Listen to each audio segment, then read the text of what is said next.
Det er TV2 her. Der er nu et problem i dansk Danmark, og det er, at nydanske, veluddannede kvinder, de savner faglærte mænd. Nydanske, faglærte mænd savner de. Og tallet er meget højere i forhold til kvinder, i forhold til mænd. Og de savner en mand at dele deres hverdag med, hvor de kan have nogle gode diskussioner.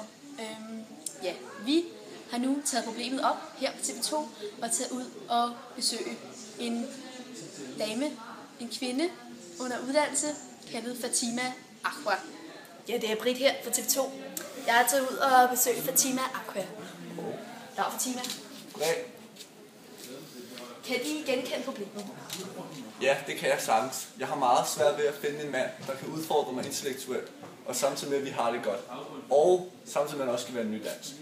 Og der er meget kamp om danske mænd ude på universiteterne. Okay.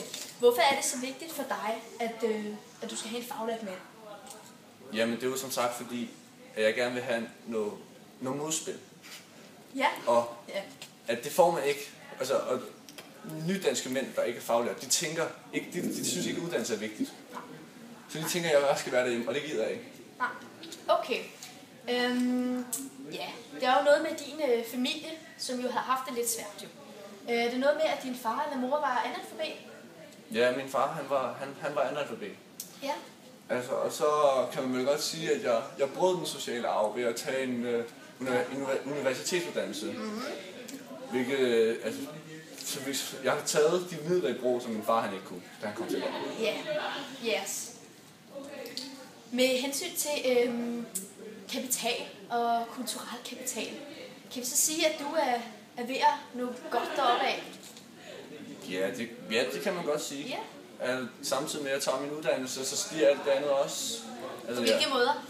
Ja, men altså social kapital, mine venner, og det bliver min vennekreds, det bliver folk fra universitetet og min arbejdsplads, hvilket også er deroppe af. Hvad med økonomi?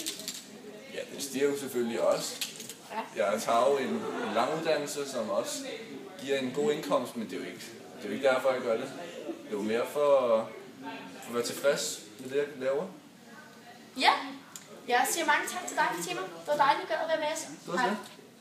Ja, det er Britt her igen fra TV2. Jeg er nu taget ud til Omar Saleh i hans lejlighed for at besøge ham og spørge om nogle spørgsmål. Goddag, Omar. Hej. Hvordan finder du hele problematikken? Den har jeg ikke hørt om. Nå, okay. Hvad vil du så lave i din fremtid, hvis du ikke vil tage en videregående uddannelse? Jamen, jeg har en kiosk.